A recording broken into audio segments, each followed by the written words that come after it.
सुप्रभात बच्चों, कैसे हैं आप सब। उम्मीद करती हूँ आप सब अच्छे होंगे। तो बच्चों, हमने पिछली कक्षा में पढ़ा था वर्णमाला के बारे में, वर्णों के बारे में। तो आज की कक्षा में हम पढ़ने वाले हैं अध्याय नंबर 3, जिसका शीर्षक है शब्द और वाक्य। तो बच्चों, इस अध्याय में हम शब्द के बारे में और वाक्य के बारे में जानेंगे। देखिए, पढ़िए और समझिए। तो सबसे पहले हम शब्द के बारे में जानेंगे। तो यहाँ पे हमें एक चित्र दिया हुआ है, किसका? कुर्सी का। और दूसरा दिया है हमें चित्र कटहल का। तो अब हमने कुर्सी किस प्रकार से हम लिखेंगे? कु जमा र जमा सी। तो ये क्या बनेगा? ये एक शब्द बना, कुर्सी। ऐसे ही अगला है कटहल। तो कटहल कैसे लिखेंगे? क जमा ट जमा ह जमा ल। तो ये क्या बना? ये सारे वर्ण मिलकर क्या बने? एक शब्द बना। तो इसे क्या कहेंगे हम? कटहल। तो आपने देखा, ऊपर दिए गए वर्ण समूह कुर्सी तथा कटहल का अर्थ समझ में आ रहा है। जैसे कुर्सी एक वस्तु का नाम है, कटहल एक सब्जी का नाम है। अब अगर हम इन वर्णों को आगे पीछे करके लिखते, जैसे र सी कु, रसिकु। अगला सी कु र, सिकुर। तो हमने यहाँ पे देखा कि हमें दो चित्र दिए हुए थे और उसके साथ नीचे उसके नाम यानी कि शब्द लिखे हुए थे। तो हमने उन शब्दों को कैसे लिखा? वर्णों के समूह के द्वारा लिखा। और हमने देखा कि जो भी शब्द हमने बनाया है वर्णों के समूह से, उसका कुछ ना कुछ अर्थ है। जैसे कुर्सी का अर्थ क्या है? कुर्सी किसको बोलते हैं? एक वस्तु है कुर्सी। और वहीं कटहल क्या है? कटहल एक सब्जी है। अब अगर हम इन्हीं वर्णों को आगे पीछे करके लिखते तो शब्द तो बनता, लेकिन क्या उसका कुछ अर्थ निकलता? नहीं। ना तो इस शब्द का कोई अर्थ है और ना ही इस शब्द का कोई अर्थ है।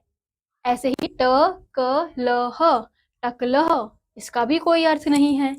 अगला देखते हैं, ल क ट ह, लकटह, इसका भी कोई अर्थ नहीं है। अब इन वर्ण समूह का कोई अर्थ नहीं निकल रहा, जबकि वर्ण वे ही हैं, लेकिन इन्हें सही क्रम में नहीं रखा गया है। इस प्रकार हम कह सकते हैं कि वर्णों के सार्थक समूह को शब्द कहते हैं। यानी कि जो हमने ये शब्द आगे पीछे करके लिखे, ये ऊपर जो शब्द थे उसी के वर्ण थे, लेकिन हमने उनको आगे पीछे करके लिख दिया, तो उसका कोई अर्थ, उन शब्दों का कोई अर्थ नहीं निकला। तो ये क्या है? तो ये शब्द के क्रम में नहीं आएंगे।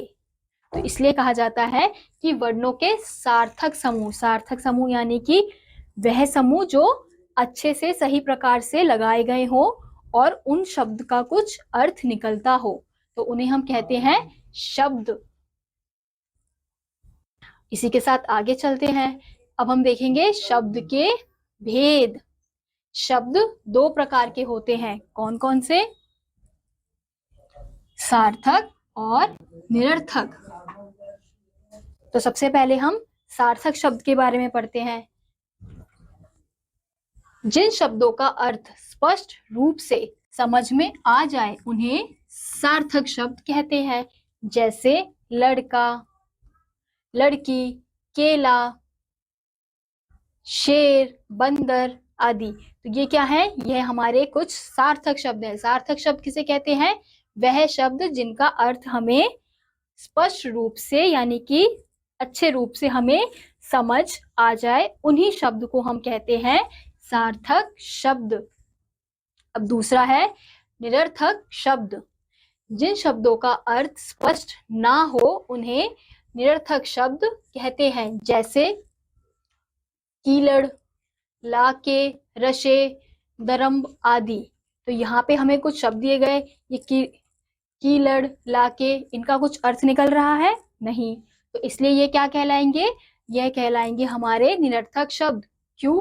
निरर्थक शब्द वो होते हैं जिन शब्दों का अर्थ स्पष्ट ना हो, क्योंकि इन शब्दों का कुछ अर्थ स्पष्ट नहीं हो रहा, इसलिए ये हमारे निरर्थक शब्द हैं। तो हमने देखा शब्द के दो रूप, सार्थक और निरर्थक। इसी के साथ आगे चलते हैं। अगला है हमारा वाक्य।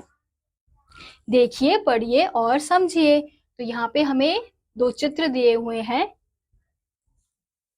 और उसके नीचे कुछ वाक्य लिखे हुए हैं। चलिए इन्हें पढ़ते हैं।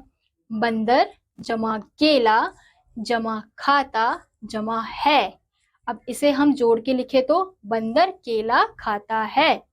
तो यहाँ पे अलग अलग शब्द हमें दिए गए थे। बंदर केला खाता है, ये अलग अलग एक शब्द थे जिन्हें हमने जोड़ दिया तो ये क्या बन गया, ये पूरा एक वाक्य बन गया। ऐसे ही दूसरा देखते हैं। पहला शब्द धोबी, फिर कपड़े, फिर धो रहा है। तो यहाँ पे हमें अलग अलग शब्द दिए गए हैं, तो इनको मिलाकर हमने एक वाक्य बनाया, धोबी कपड़ा धो रहा है। तो हमने यहाँ पे देखा कि अलग अलग शब्दों से किस प्रकार एक वाक्य का निर्माण किया जाता है। आपने देखा ऊपर दिए गए शब्द समूह का अर्थ स्पष्ट हो रहा है, अतः ये वाक्य है। यानी कि जिस प्रकार हमने अभी ऊपर पढ़ा था कि वर्णों के सार्थक मेल से ही शब्द का निर्माण होता है, ऐसे ही शब्दों के सार्थक मेल से ही वाक्य का निर्माण किया जाता है। सार्थक मेल यानी कि वह वाक्य जिनका अर्थ स्पष्ट रूप से किया जा सकता है। अब हम इन शब्दों को आगे पीछे करके लिखते हैं। जैसे केला है खाता बंदर, तो इसे वाक्य बना केला है खाता बंदर। अगला है रहा धो कपड़े धोबी, है रहा धो कपड़े धोबी। तो यहाँ पे हमने देखा कि जो अभी हमें ऊपर शब्द दिए गए थे उन्हीं शब्दों को हमने नीचे आगे पीछे करके लिखा। तो इस वाक्य का कोई अर्थ निकल रहा है? नहीं, तो ये वाक्य नहीं है। ऐसे ही अगला है रहा धोबी, है रहा धो कपड़े धोबी, तो इसका भी कोई अर्थ निकला नहीं। तो यह सार्थक समूह नहीं है, ये शब्दों के सार्थक समूह नहीं है क्योंकि इनके कोई अर्थ प्रकट नहीं हो रहे। अब इन शब्द समूह का कोई अर्थ नहीं निकल रहा, जबकि शब्द वही है लेकिन उनका क्रम सही नहीं है। इस प्रकार हम कहते हैं कि शब्दों के सार्थक समूह को वाक्य कहते हैं। तो यानी कि जिस प्रकार से वर्णों के सार्थक समूह को शब्द कहते हैं, उसी प्रकार से हम कह सकते हैं शब्दों के सार्थक समूह को वाक्य कहते हैं।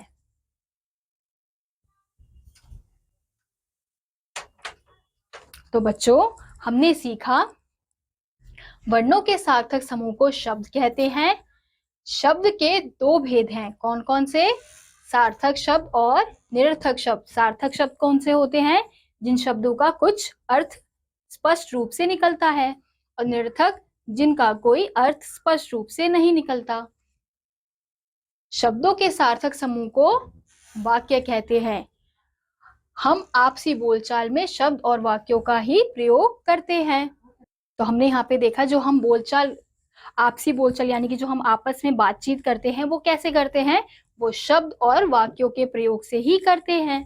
तो बच्चों, इसी के साथ आज का यह अध्याय यहीं समाप्त होता है। उम्मीद करती हूँ आपको यह अध्याय समझ आया होगा। मैं आपसे मिलूंगी अगली वीडियो में, तब तक के लिए नमस्कार।